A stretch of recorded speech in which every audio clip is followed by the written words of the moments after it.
My unit, salute, 44 dive, we rollin'. Amped up with BC for Friday, the 17th of January. Just hours away from Smackdown, at least as of this recording. Hopefully this upload gets out to you guys before Smackdown. But if you are going to catch this after Smackdown, still feel free to let us all know if you enjoyed this show. Did it captivate you? Was it good? Was it better than what is put on paper? Because I have what's on paper. Two main things they're promoting, and then I even have a bulk of the undercard. So we'll go over that now. You guys let me know if this sounds interesting to you, or did I just save you 3 hours tonight on your Friday night? Or is what we're about to go over, does that kind of pique your interest? But no matter what, it's about pulling it off. So even if you catch this upload after Smackdown, let us know if you actually enjoyed the show, because you better bet your ass BC will be right back here on this channel within the next 24 hours, and I'm going to give you my review. No holds bar, ain't holding nothing back, no sugarcoating, no BS, so they better deliver tonight.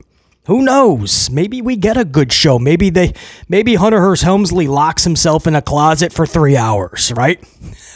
They're scrambling around. We get a good show. Possibly. We can dream. But I do have the preview for SmackDown tonight, the 17th of January 2025's edition. We're going to go over the big story over the last 24 hours as well. WWE and TNA's partnership. A big multi-year deal reached. For us, for fans, or for anybody seeing the product itself in totality, I think we're just going to get the same thing we've been getting, right? TNA wrestlers over to NXT and vice versa. Maybe this just extends to the main roster, I guess. But we don't know any specifics if there's financials or anything else behind the scenes, because they did not, nobody's privy to that information. That was not on the release that either company sent out. But we'll go over that. What I will say in this cold open teaser, kind of the big thing we're going to talk about in this upload, is the one thing this surely, you have to believe, this new partnership is finally going to do the one thing many of us have wanted for a while. And I think this now stamps that that's going to happen. I don't think there's any chance it doesn't now, and probably this year. What am I talking about? That's why they call it a cold open teaser. We'll talk all about it, man. The one big thing, a huge thing that I do feel is going to happen now. And then the only question is main roster talent involved? We'll talk about it. I have AEW Dynamite's rating for this week. Is it doom and gloom? Is it the worst thing on television? Or are they going up? Did they go up a little bit? Or did they go down a little bit? Or up or down a lot of bit? I have the number. Speaking of numbers, guys, this is wild. We have to talk about this for a minute. Did you see NXT? They changed their rating for last week's New Year's Evil. Remember that huge rating they got with The Rock? You're not going to believe what they did. They changed it. And I'm not talking about 1,000 viewers. I'm talking over 150. What? You're just letting everybody know a week after? When the new NXT is on CW and everybody's pretty much forgotten or doesn't care anymore? Now you're just going to say, oops, we made a minor mistake. Like 25% of your audience. We're going to talk about the massive botch in numbers. I don't know who's counting that, man. That's like Pennsylvania during an election. Like, whoever's counting, can we get a new process in? Because I don't know, you ever see an election? Poor Pennsylvania. We're always waiting until like the following year to get the results. Anybody got who? Pennsylvania, what are you doing?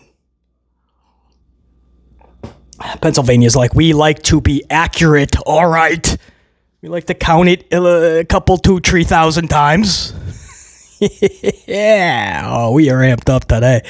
We're also gonna talk clarification on Cope, right? TK gets so much flack these last couple of weeks for changing the name of Adam Copeland, Edge, to Cope. And everyone's calling him the Vince McMahon and all of that. But hold on. Hold on. We have some clarification. Do you honestly think that was TK's decision, or do you honestly think that was probably Copeland himself? We'll talk about it, and Adam also gives his reasoning. So I just want to talk about that for a minute as well, and we'll touch up, if we have time, we'll touch up on the Corey Graves situation, a huge development, and this is just the most ironic timing possible for what is happening with Corey and WWE. And this past Monday, you're not going to believe the situation that everybody finds themselves in. So we'll talk about that as well. It's all coming up. Also, oh man, so much. Netflix, they have one request from WWE, Hunter Helmsley and WWE. One request in terms of time.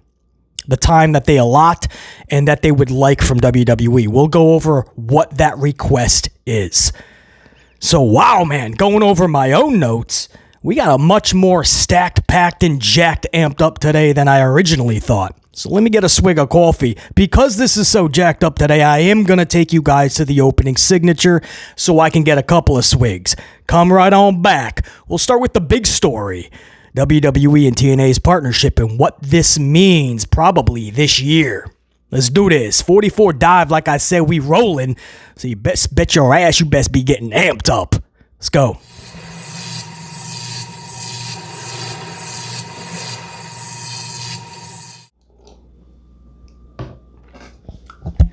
All right, so the big story. Yesterday, within the last 24 hours, right? But it broke yesterday afternoon, WWE's new big deal with TNA. We really are just looking at this like an NXT TNA partnership, but this is WWE, right? NXT is just an umbrella. It's a little bit of a vehicle. It is a little brand under the massive conglomerate of WWE. So this is a WWE TNA deal. And these companies both issued these long pressers. I'm not going to bore you with them. What it's telling us is what we've already been seeing, right? The partnership. And you're going to see a lot of stars from TNA showing up to WWE's NXT and vice versa. And there's going to be a partnership, right? TNA executives making this sound like NXT they're going to gain even more experience by going to TNA. And TNA going to NXT will broaden them out to a much bigger spotlight. Is how WWE is looking at it and putting in their presser. So it's what we've already seen. I'm interested in what we find out over the next several weeks and even months in terms of, is there financials being, you know what I mean? Like if TNA would like to do something, is this partnership kind of like, because Vince used to do that all the time. Little ECW, to this day, Paul Heyman doesn't have a clue why Vince was helping him. The hilarious part was Vince once did an interview and he was asked about it. Vince doesn't know why. He's like, I just wanted to help him. We had a little agreement in place, but I just wanted to help him out. So he was cutting checks left and right. But you've seen this in the past where companies will help out and money will actually transfer, as a big helping hand. Sometimes there's a massive IOU attached to it, and sometimes it's just like, no, one hand washes the other, you can wash my hand with something totally different when I need it, So I'm just interested to see why this is a massive thing now. You already had a deal in place. So why make this big thing yesterday and send out this big presser and call it a multi-year deal? Is this just a deal that you already had and now both sides just came to terms on how it looks on paper? You know what I mean? Like, let's just get the lawyers involved and let's just put it in paper what we're doing instead of most of it was a lot of handshake. Maybe that's all this is. But what it leads to, guys, is the one thing I think we all can expect this year more than it has to be this year.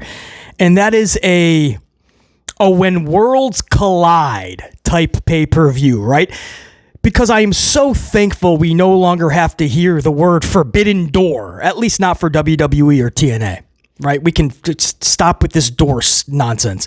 You're in a partnership now. You got this relationship going on. Awesome. No more forbidden door. Now it's just literally TNA talent's coming over, NXT talent's coming over. So now you have to start thinking, a When Worlds Collide event, a pay-per-view, PLE, whatever you want to call it. TNA can call it a pay-per-view. WWE can call it a PLE. You can call it whatever you want. But you have the brightest, the biggest stars of NXT taking on the brightest and biggest stars of TNA. And you have to do it in a way where you're going to put a spotlight on a lot of stars that maybe, or not a lot, but some stars that maybe a lot of the audience doesn't even know. But a lot of it has to be stars that they do know, because that's the whole point. These, I'm going to put in air quotes, because I mean, TNA's roster still is, they're trying to get to the mainstream, if they haven't already been from WWE and then they went to TNA. But dream matches, I'm putting it in air quotes, because I know, like Moose versus Gable might not be a dream match to many. You get my point. In terms of this company and this company, that would be like these marquee matchups that like a lot of fans, they would whip out their wallet, say, which card? You pick the credit card. I have to see this. So a lot of these matches, they would have to have name value attached to it. But a couple, 2, 3, you put that spotlight on some up-and-coming new talents. Not necessarily rookies, but maybe they've been doing this for a while, but they haven't caught that break. But a When Worlds Collide event, I think there's not even an I think. There was an I think when they first partnered up last year. But now that they made this so official, and now, I mean, they're letting everybody know we're in cahoots together. That's the only logical outcome now. TNA's talking about running live events in 2025. They got one they hope to come up within the next couple of months. This new partner, it only makes sense. So now what you would have to do is look at TNA's roster. Do they have enough talents with name value attached that could make fans go, I want to catch this? Would it make sense for WWE to take that risk? Or can they get the same amount of buy rates, if not more, if they just keep it in-house and just do NXT matches? Does that make sense? Like Shawn Michaels and Hunter Helmsley and Nick Khan and everybody getting together and go, listen, we can make a lot more money and get the buy rate and subscriptions, whatever. All the numbers could be up if we just do our own NXT thing. Or do they think this will be beneficial and they'll get even more buys or more subscriptions, more eyeballs if they collaborate with TNA on a pay-per-view? That makes sense? So now we would have to look at the TNA roster. I cannot tell you I watch TNA every week for sure. That would be an absolute BS statement. The roster, I have not looked at the TNA roster in the longest of times. Maybe 1927 was the last time I caught the TNA roster. I was just a young BC in 1927. But the point is, let's go over some of the names now. Let's see, like, who could you put these dudes up there with NXT? If we just keep the main roster out of it, does TNA have enough muscle to go up against this NXT juggernaut? Let's see. I want to actually go through some of these names. I haven't done this in the longest of time. I want to see who's even there. This is gonna be shocking to BC, some of these names. So let's look at some of this, man. So it says here that their champion is indeed still Nick Nemeth. That was Dolph Ziggler. So the Dolph is their champion. I think that's a smart move. Good for Dolph. So obviously him, could you imagine? Let's go. Take right there. It's like you could put him with anybody and spark a storyline. You probably wouldn't want him with Trick Williams. Not that they wouldn't have a really good match, but the story has to be, I mean, you could do so much storyline wise. So, and I don't want to see champion versus champion either, right? So even if you did like Oba versus Dolph, that's not the money match to me. So what's the money match to BC, man? I don't know, man. Storyline-wise, Ethan Page and Dolph sounds really good. The story that they would tell on each other's brand. I don't know. Would you like to see more story-driven, or would you like to see just like champions versus champions? Just put Dolph in there with Oba. Or maybe like a Tony D versus a Dolph or something would be more fun. The point is, Dolph Ziggler, absolutely, he works, check. I mean, he's got the name recognition, he's their champion. Yeah, money. I mean, right there, the pay-per-view could be half sold if you put the right guy against Dolph. Nick Nemeth, my bad. X Division champion is the Moose. I made reference to Moose earlier, and that's what I mean. If you know, you know, right? You like to see Moose versus this guy and this guy and this guy. Put Moose in there with Javon Evans, and I'm sold. But to many fans, they don't know what a Moose is, right? They're like, oh, is he in a tag team with Bambi? No, motherfucker, stop with the jokes. And then you got to explain, and then you hope that like a video package can like get people caught up if they don't know what a Moose is. But you can't have an event like this without the Moose. So that's what I mean. That's where Hunter and Michaels and Khan, they'll be a little bit hesitant. Like, how do we go about this? Same with the digital media champion, which is now listed as PCO. PCO. A lot of us are going to need a little bit of more than a video package to make us go, what? So, PCO. Dude looks like he can go in there with Dexter Lumis when he was in NXT. I don't know. Looks like a damn badass pro wrestler, I'll tell you that much. PCO. I don't know. He's got the look to make me go, hey, I'll pay a few bucks to see this. But good luck selling on the casual fan. Most people are not going to know what a PCO is. Tag champions, name value, check. Hardys. So right there it's sold, right? Oh, the Hardy Boys are having a tag team match at the TNA NXT When Worlds Collide pay-per-view. Hardy Boys is their tag team champions. That's wild.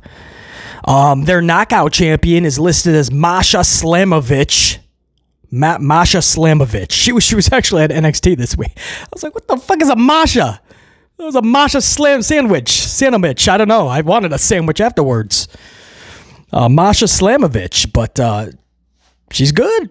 From what I have been able to see and what I'm hearing about Slamovich, a lot of people would actually be up for a lot of matchups with the NXT ladies.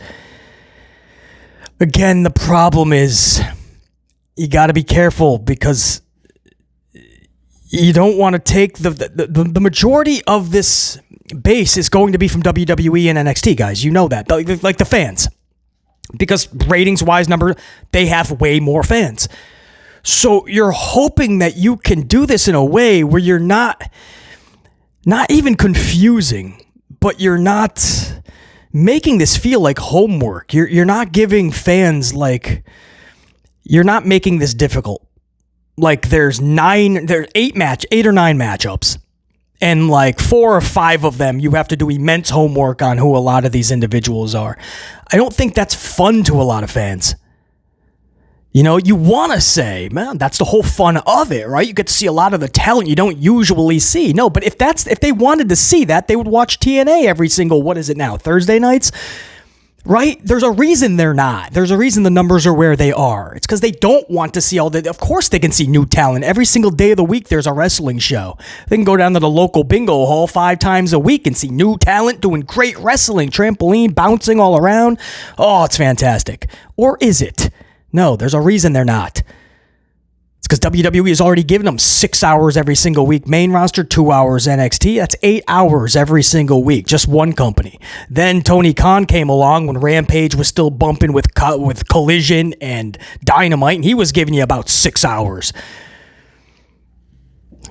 TNA comes along with a couple of hours. Before you know it, poor bingo, you ain't got time to go to the local bingo hall. Masha Slamovich. From Jordan Grace to Slamovich.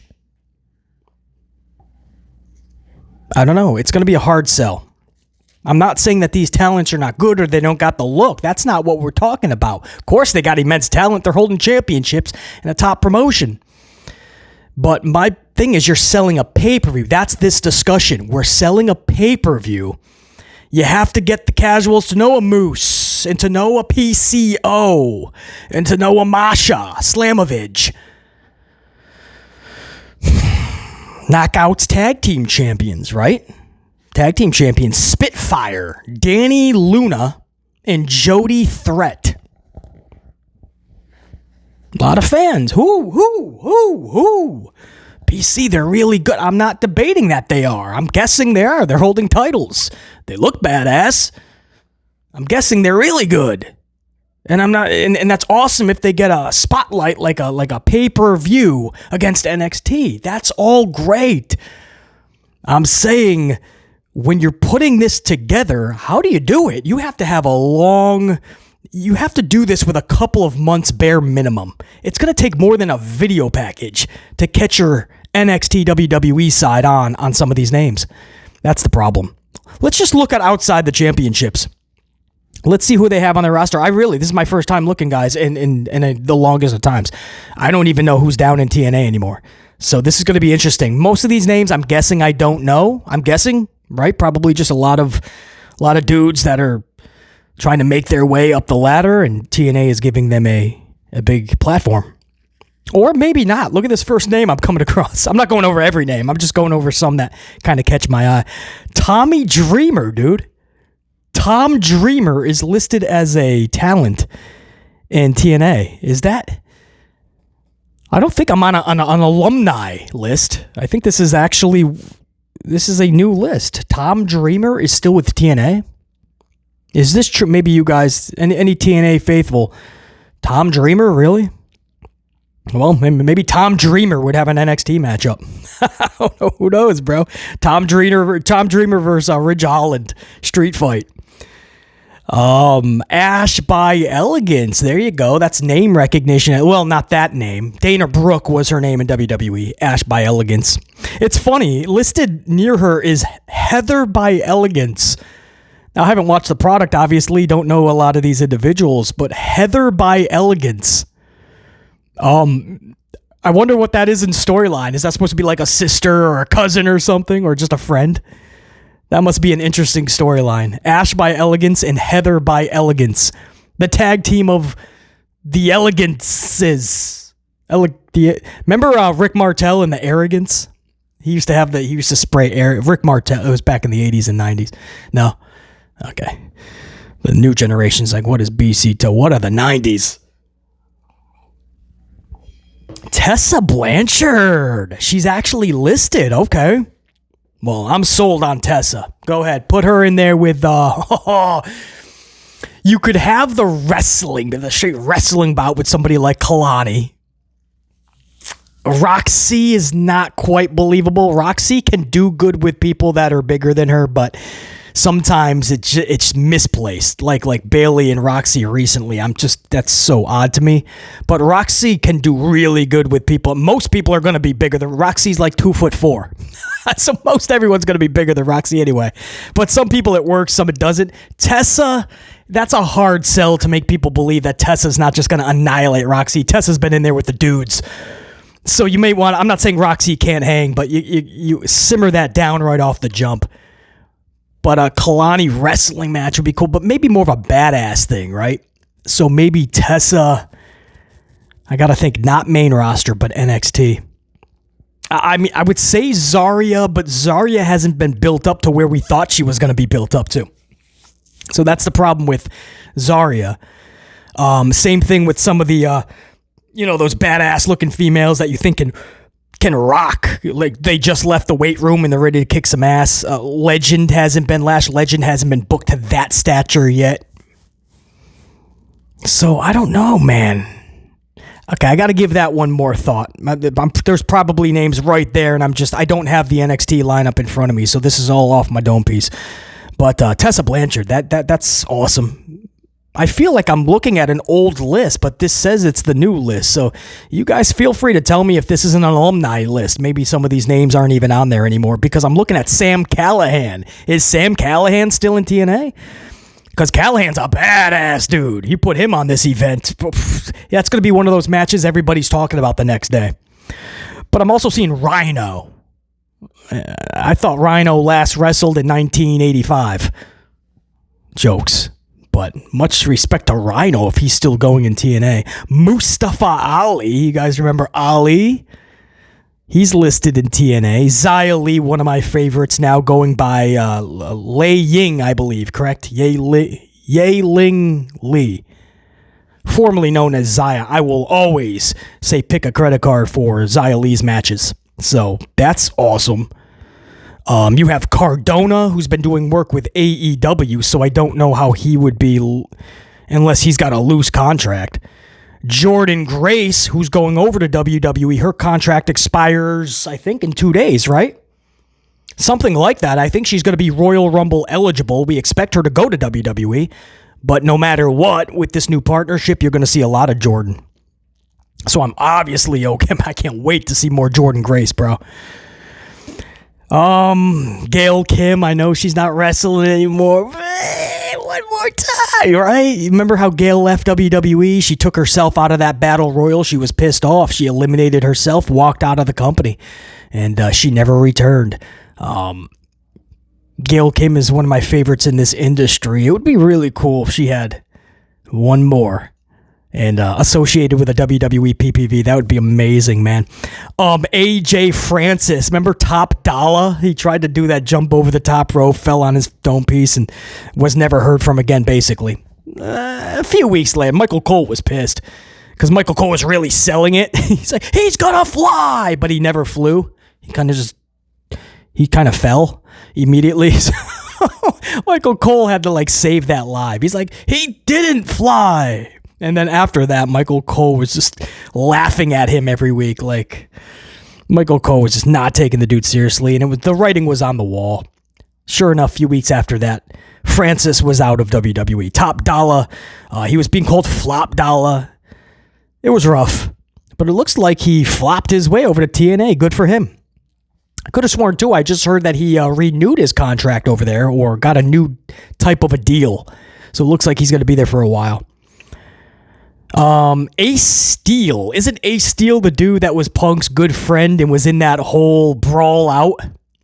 That whole fiasco down in AEW with CM Punk, Omega, the Bucks. I think Ace Steel was in there. He was the dude that set up the big Larry the Dog bite finisher, right? Because Larry the Dog took a bite out of Kenny Omega. So that was the finisher, but I guess Ace Steel set it up for Larry the Dog. So Ace Steel is down in TNA, man. Who would have thought? Who else, guys? Brian Myers. Dude, he looks familiar, too. I remember Brian Myers. He's an old WWE talent. What the heck was his name? Brian Myers. Hawk? Something Hawk? He was with Cardona. Weren't they together? Brian Myers. Brian Myers. What was his name in WWE? Brian Myers was, he was always on Smackdown. I don't know why the name Hawk is coming up. I don't think it's Hawk, though, because now the dude from, what's that? Cobra Kai, the kid from Cobra Kai keeps popping up. Hawkins! No, Hawkins is Stranger Things. I don't know why Netflix shows are popping up. Hawkins. Dawkins? Hawkins. Wow. I'm going to hold up this entire up. I can't think of it, guys, and I'm not Googling because I'm too stubborn. I will find out on my own. I'm not Googling it. I'm one of those people. I'm too stubborn. I will find out. Damn it. Damn you, doofus son-in-law. All right, Vince is screaming right now. Anyway, my bad. But his name's Brian Myers, and he's in TNA. Good for him, man. Man, some of these names you just haven't seen in so long because I'm not able to catch this product. That's wild, man. It's such a collection. If I'm looking at the alumni section, but it says this is their current roster. So maybe they just have loose deals with everybody. Tom Dreamer can leave his podcast and come over whenever. Rhino can wrestle whenever he wants. What's his name? Cardona can just go over to AEW whenever he wants. Really odd, man. That's wild. Yeah, Tessa Blanchard, too. Solidified there in TNA. So anyway, thank you. Thank you for on air going over the TNA roster with BC, because this is the roster, guys, that is going to be going against WWE's NXT brand. It's going to happen. So will you see Dolph Ziggler back in WWE as Nick Nemeth? Will you see the Hardy Boys back? Jordan Grace, whether she's a part of TNA or WWE, she'll be a part of this event, you got to believe. Tessa Blanchard finally on a pay-per-view associated with WWE. Many people have been waiting for that. Could you see a Sam Callahan show up on a WWE PLE?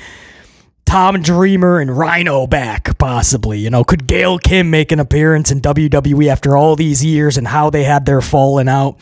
So much. Cardona has been trying to get back to WWE. With this relationship with AEW, I don't think that's going to happen, though. But I don't know his deal that he has with TNA. So that's wild. This is the big news. This is the discussion that I wanted to have on this, right?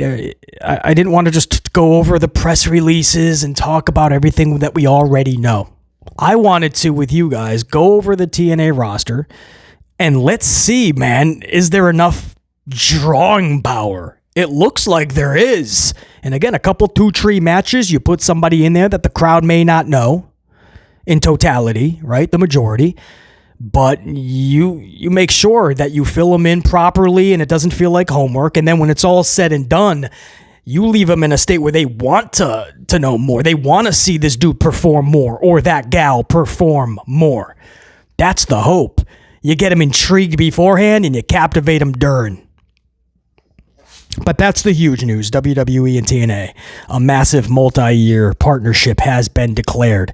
It just looks like a huge extension of what they already have, and there's probably a lot of provisions afterwards that we're going to find out in the months to come. One of those is most likely going to be a When Worlds Collide type PPV PLE. It's coming. And now it's just about what stars wrestle for each brand. What matches do we collide? Which worlds are going to collide? Let's do it. I'm on board. Before a match is even announced, I'm absolutely watching it. So, I don't know. Maybe there's still a lot of fans out there like BZ, like, no matter what you produce, I'm going to catch it. But we don't want to admit that, do we, right? Because then they can lower what they have to do work-wise, right? Oh, we don't have to just put out some video packages. Everybody will learn what a moose is. All right, let's move on to let's go to Netflix's one request for Raw's time restraints. Is there restraints? Right? The first week they went over 3 hours. The second week 2.5. Everybody's confused. Well, from what we're hearing, Netflix only has one request from Hunter Helmsley and WWE. That request is just give us more than 2 hours of content every Monday night. That's it. Simple. There's nothing tethered or tied to them, nothing anchoring them down. There's no 3-hour rule, guys. That's bogus. There's no 3-hour rule. They did not get in any trouble. They were not in any violation for only going 2.5 last week. They're just requesting more than 2 hours of content. And that's most likely, if you know how streaming works, especially Netflix, they go in bulk hours, right? That's how they do everything, bulk. That's why the whole model for streaming in general, and this is why they started it out like this, and they still like to do it this way. But now with advertisers, and they do want people to keep coming back. But the original model was there for a reason. Keep everybody there for as long as you can. So that's why they put out full seasons of shows. Everyone's like, why would you do that? You don't want them to come back every week for a few months and then wrap it up? No, they wanted you there nonstop, man. They were going to make that's how streaming works. Just keep people there for hours on end. That is basically how their Nielsen ratings work, right? How long are you viewing on their platform? Over time, everything changes, of course. It kind of became the new cable. So the whole game changed. But that's still their mission. Keep everybody there as long as you can. So that's why something like WWE Raw was so sexy in the first place. You're talking about 2 to 3 hours every Monday night. Every week, they're going to get 2 to 3 hours of new content up on their service. Live and then right after. People are going to be there. They're hoping anyway for a couple of hours. Even if they skip through, maybe they'll be there an hour to 2 hours, bare minimum. So over 2, that is bulking 2 complete hours, and it's even starting that third bulk. That's what they want. Same thing. I told you, it's just like the new cable. That's what cable used to do. They would have overruns if it's a popular show, and they would give you 5 to 10 minutes extra. That's called a lead-in. So now the next show looks like it had a lot of viewers, but that's because the popular show before brought them in. For instance, AEW is still doing that, or TBS TNT, with the Big Bang Theory. It's a really good lead-in, right? And that lead-in hits right into AEW television. AEW television still pulls them 600,000 to 700,000, so they give them 5 to 10 minutes extra on Wednesday nights. And that leads into the shows that are usually pulling about 200,000 to 300,000. So if Dynamite can help that, cool. I hope that all makes sense. So that's anything over 2 hours is strategic. It's not just a number they picked up. Yes, give us at least 2, and then a little bit more would be nice. There's a reason for it. They want to bulk those 2 up front, and they're literally just taking every ounce that's left with that overlap. So, and then they leave it so they don't feel tethered down, right? There's no stress attached to it by saying you have to give us 2.5, you have to give us 3 hours. No, Hunter's free just to say, okay, this is the 2 hours that they wanted.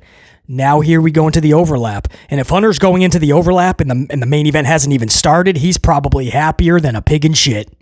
He's like, dude, we can at least give him 20 to 25 minutes extra, which is probably why you saw 2.5 last week. So it's going to be interesting. But that's Netflix's one request from what we're hearing. Just 2 hours for sure, and we want that plus. 2 hours plus is our request. Just go over. Never should it be under 2. That's the request. I think that's very reasonable for what they paid. They could have absolutely demanded 3 hours every Monday. They could have done that, guys. I'm glad they didn't, because Hunter himself has said a million times he doesn't know how to book a 3-hour show. We're seeing that every Friday night. We're seeing that on Monday nights. So that's a big reason why he only does 5 to 6 matches on a pay-per-view, right? He can't handle more than that. It's not his strong suit. So props to Netflix for not trying to overdo what should not be overdone. I want to stick with Monday Night Raw for a second. You guys hear this Corey Graves update? It is wild. So Corey Graves, this whole situation, I don't want to go over it for another half an hour, but Corey Graves is on the outs with the WWE. Now, there's still people going, could it be storyline, BC, this and that? Of course it will end up being it, maybe. I can't say of course. This is very real, guys. He's been upset every time Pat Mack comes back, and he has every reason to be upset. He's putting in all this work. He does everything that's asked of him. And every time Pat's free, he gets to come back because he has the name value. And poor Corey just gets booted every time. And this was the final straw. He got booted down to the developmental brand. That's what Hunter calls it, guys. So anyone saying this is not a demotion, yes, it is. He got booted to what Hunter calls the developmental brand because they decided to keep Wade Barrett on Fridays with Joe Tessitore, and they decided to bring back Pat Mack because he's famous. He's famous. They literally told Corey Graves he's not famous enough. If he was, maybe he would keep his Monday night job. And he got DOS booted to Tuesday nights, where nobody's watching, right? We're about to go over the ratings fiasco from last week. You're not going to believe this story. I'll get to that in a couple minutes. But yes, this is absolutely demotion. He has every right to be freaking pissed off. If this turns into a story, then it turned into a story. But this is very real, man. He said himself he's going to have a lot to say tonight. He was trying to promote NXT after that, right? He knew he was in hot water, or maybe he still didn't care and he was still trying to push buttons and said, I have a lot to say tonight without even talking to Michael Cole. And that's when WWE informed him, you're not showing up tonight, buddy. And that's why he was seen at the airport leaving Orlando earlier that afternoon before NXT went live. So none of this screams storyline, guys. This is absolutely just a falling out. We've seen something like this over and over again. So if it turns into a storyline, everyone goes, see, they got you guys. Stop. This is absolutely shoot. This is absolutely real feelings from Corey Graves, because we know in the past, he stated it before, that's his feelings on it. He doesn't feel it's okay to keep doing this. I understand business. I understand name value, right? and being super famous, and Hunter loves that. Hunter loves celebrities. But look how he treats Bad Bunny and Logan Paul and just any celebrity that gives Hunter Hearst Helmsley the time of day. He will stop. He will drop to his knees. It's what he does. But how many times, and we talked about this a couple uploads ago, how many times before you finally say, no, I'm going to go with the dude that is putting in all the work and is doing everything we ask of him? And I gave you guys the Packer example in that upload that I put up a few days ago. And I talked about how Brett Favre was the name value. Brett Favre was the surefire starter for the Packers whenever he wants to come back. Of course, we're going Brett over Rod. Nobody knows what Rodgers can do. Nobody cares about Rodgers. We want to see Brett Favre. But eventually, the Packers said, dude, we can't do it anymore. We're going with Aaron. He's putting in the work. He is here every day. He's not indecisive. It's time to move on. And Brett was pissed, no question. And the same thing happened with Aaron the past year, and then, of course, last year when we finally said, dude, we're headed more toward Jordan Love, just so you know. And he was being indecisive, and he was getting all weird. And the Packers made it very clear, we're moving on to Jordan Love. He's there every day. He's not indecisive. He's putting in the work. He's doing everything we ask. You're no longer doing that, Aaron. You're the superstar. You got the name value. You're going to bring all the seats to the stadiums. You're going to make us a ton of money and sell the jerseys and all that. But it's time to move on. We have to go with our homegrown. We have to go with Jordan Love, just like they told Brett they were going to go with Aaron. The Packer example is a perfect example. It's the same thing here. You keep bringing Pat back every single time he has a moment to do commentary, and then the moment ESPN has to take him away or football and he's off the show, then you plug in the people that have been doing this for you day in and day out and doing all the work, all the dirty work. Pat comes in. Pat tells you all the time he doesn't even follow the product. He's a fan, but he doesn't follow it. Michael Cole briefs him on what's going on real quick beforehand, and then he just does his little Pat McAfee sound bites. He's one big son of a bitch. And it gets old. And then they giggle like schoolgirls, and Pat makes it a big farce, and he just yells, and that's his shtick. And BC will tell you over time that got old real quick. At least Corey Graves takes it serious. And Corey Graves can elevate and advance storylines. But with Pat Mac, I mean, and I know BC's not alone, it's already getting old. Could you imagine being the talent that has to take the back seat every single time that Pat comes back? At what point would you just ask, is that even right anymore? Like, at what point do you say, Pat, just do what you're doing, man? We'd love to have you, but, we got to give this to Corey, especially because Pat just came back for 2 weeks. And check this out, guys. This is what I was getting to. This is the big story. So that's the falling out. Corey finally had enough. And so the falling out leads to this Monday where we're being told that Pat McAfee is going to be with ESPN this Monday. There's a big championship game, and Pat has to be there. College football, that's his first priority. So the dude came back for 2 weeks, and he's already being whisked away for an ESPN assignment. So once again, you will not have McAfee this Monday. So this is where they were just plug and play, right? You bring in Corey Graves, he does all the dirty work, and then you say, thanks, Corey. Now go back to NXT. Pat's coming back next week for a couple of months. And then after a couple of months, do you call up Corey and go, oh, dude, you can come back. Pat's gone for another 4 months, but then he's going to come back for 6 weeks, okay? How long do you play this game? How long do you just sit behind the notion of, well, he's just famous, BC. Anytime you can get Pat McAfee, you take it. That's fine the first couple, 2, 3, 4 times. After 5, 6, 7 times, I think I'd be pissed off like Graves. So the fascinating thing, the irony in all this is going down this week. And Corey Graves sends out these messages saying that he's just not happy, right? Like, imagine devoting your time, your effort, everything into this, and then being told you're not famous enough for your job. And then he says, you know what? I have a lot more to say tonight on NXT. And then he has to delete those messages. WWE got pissed off, told him to delete them, and then told Corey, you're not even showing up to NXT. Go home. So then he's got to go home. All of this is happening at a time where McAfee is off Monday night anyway. So now they need somebody to be there. Of course it should have been Corey Graves. Could you imagine if it is? Do they just not mention any of this if they do bring in Corey? Or do they try to make this like a little bit of a storyline? What could you do unless Corey's going to come back to the ring? Not much of a story you could have. Is he going to be a manager and have a stable? So you got to believe that probably JBL will be with Michael Cole this Monday, because they did announce JBL was returning to Raw this Monday. So there is going to be a position from what we're hearing, guys. Anyway, I mean, could Pat McAfee show up? Yes, but from what we're hearing is that he has an ESPN gig and that's top priority. So we're hearing there is going to be an empty space at the commentary table. That could be JBL. So it'll absolutely be interesting to see. It's just the irony of it. Corey was about to be called in for this, and then he was going to get an immediate boot anyway because Pat was back next week. So that's what I mean. At what point do you just say, enough, dude, man? I feel like I'm good enough to do this, and I don't feel that McAfee is bringing in eyeballs anymore. I don't. And a lot of people are are done with his shtick. I'm one of them, by the way. At what point do you just start to question things?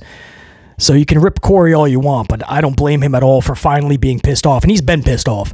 But this is the final straw. I mean, going down to NXT because you won't even move Wade Barrett from Friday nights. Now, I know a lot of you guys probably don't even like Corey Graves anyway, so it's no harm, no foul. And I know a lot of you guys, this is a Sasha Banks, Mercedes Moné channel with Bray Wyatt, right? That's why we founded a channel like this. Those two superstars, Bray Wyatt, Sasha Banks. So a lot of you guys are bringing up like when Corey called them unprofessional. Naomi and Sasha took their ball and left, being unprofessional. Well, this is where Corey Graves got knocked upside his dome piece with a little bit of that same fire, right? Because that's what happened. He now found out that when you feel you have reached a level where you should get a little bit more respect in your profession and you feel like you're not getting it, at some point you have to take a stand. And I think Corey now found that out. I don't think Corey would sing the same tune about Sasha and Naomi. I don't. I think he found that out real quick. He's like, oh, now I see. Like they felt they put in enough work to be getting more respect and way better booking than what they've had. And they were getting nothing. They felt like they were being disrespected. So they walked. Is that being unprofessional or is that being more than professional? Because they could have taken many other ways, but they decided to wipe their hands with it and walk. At some point, man, you have to take the stand and say, I have earned more respect than this, not deserved. I have earned it. So this Monday, there's going to be an empty seat. I do think it's going to go to JBL, unless they want to bring Corey in for the image that everything is fine, right? WWE likes to show that image. There's no problems here. Remember when Montez called out his booking? Montez was out there the next week and he was winning his match and he got the airtime, right? They like to show, no, there's no problem. Remember give divas a chance or give women a chance. Remember that hashtag? And then following that, they were giving them more time and they're like, what? I don't know the problem. Women are getting all the time. So when something like this happens, they usually try to overcorrect it immediately. So they could try to put Corey up there on Monday, but does Corey want just a 1 week gig? Is that going to erase the frustrations that are already there? It's a good conversation. All right, let's talk some numbers, unit. You're not going to believe this when we get to NXT anyway. Dynamite. Hey, this is a little bit of a surprise, but a pleasant one. Dynamite going up, 679K, up 10% from 610 last week. Baby steps. It's like Mox says, right? Crawl, walk, run. Crawl back to 750K. Then you walk to 850. And then you collect that momentum and you get your ass back to the 950K every single week that you were getting for the longest of time. And then, who knows, that all elusive million could be right there on the horizon. But you crawl, then you walk, then you run. 69,000 viewer increase from last week. Baby steps. It's going in the right direction. So everybody that says it's doom and gloom for AEW, there's no chance for them to ever be successful again. They're done. They're finished. Well, they just went up 69,000 viewers, guys. So if that's done and finished, then NXT is as well, because the rating that they supposedly got last week, 2 weeks ago for New Year's Evil. You're not going to believe what they ended up pulling. And then this past week too. So no matter what, you're within 100,000 in viewership. So if they're done, then so is NXT. I wish people would rip Hunter Helmsley and WWE for the same damn philosophies and way of thinking, right? Because most of a Raw and a SmackDown every week is a chore to get through. It's boring and it's just bad. A couple 2-3 things a week, maybe are okay. But most of a Raw, most of a SmackDown is a chore. It is boring. It is bad. But everybody gives it a pass because it's Hunter Helmsley, it's WWE. Give a pass to the company that's been around for 50 years. But let's not give a pass to the company that's been around just over 5. I'm not saying you need to give them a pass, but keep the same energy.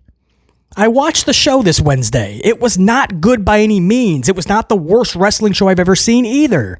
There were some things I liked, so a lot of things I did not. Things that need to be changed, taken off, things that need to be added, no question.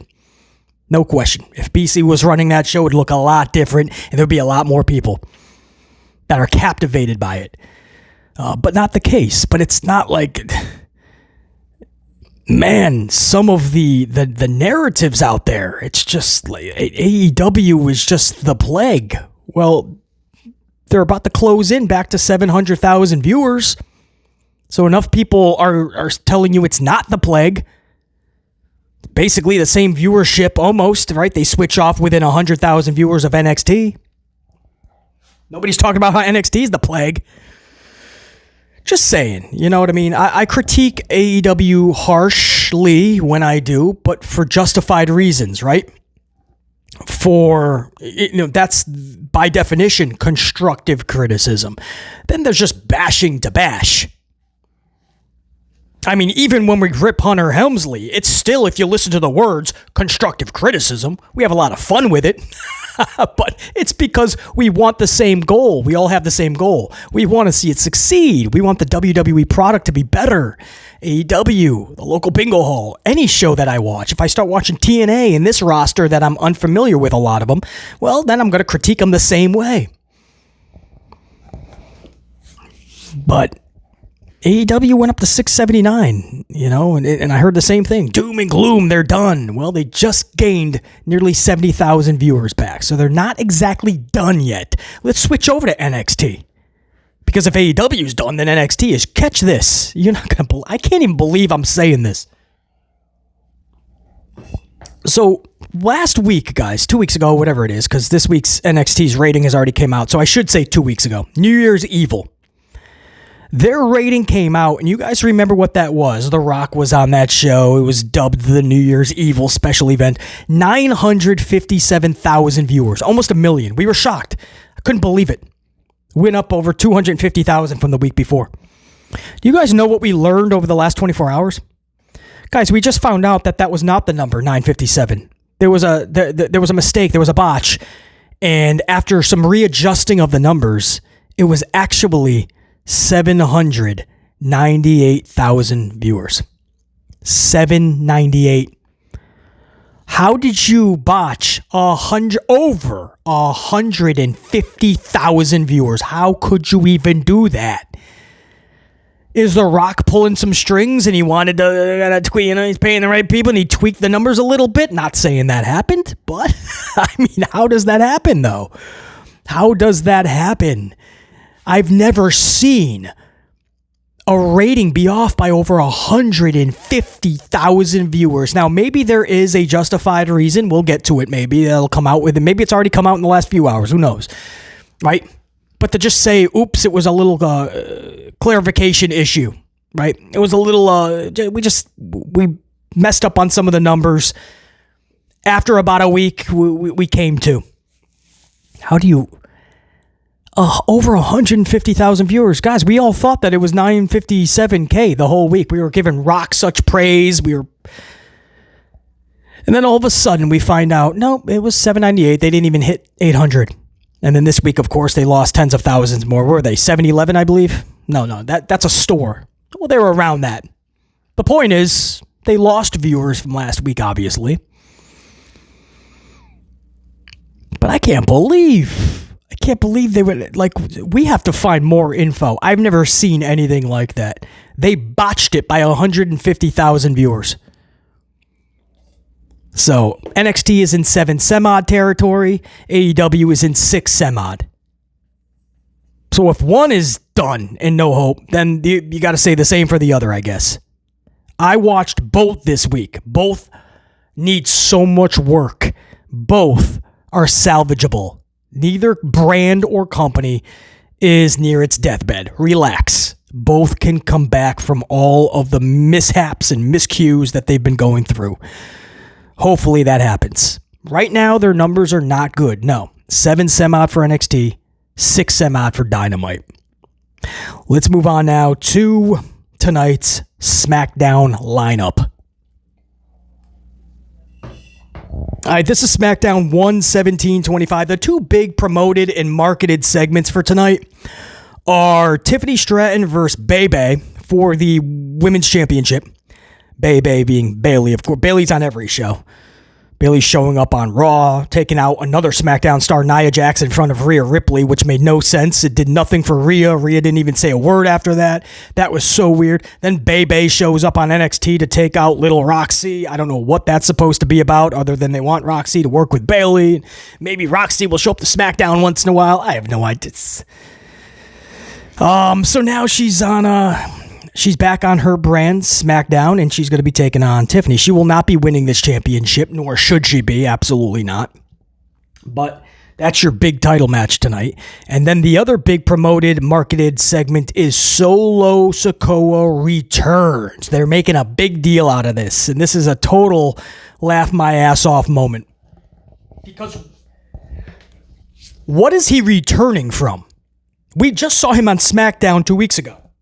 We saw him on Raw with the premiere, and he was taking on Roman, the tribal warfare, whatever they want to call that, for the Oompa Loompa and all that. So we saw him on Raw. We saw him on SmackDown just 2 weeks ago. And then last week, a week after, we just saw him.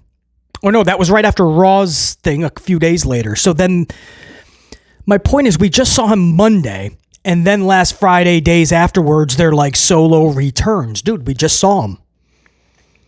So after just 1 week of not seeing Solo, they're pumping up his big return.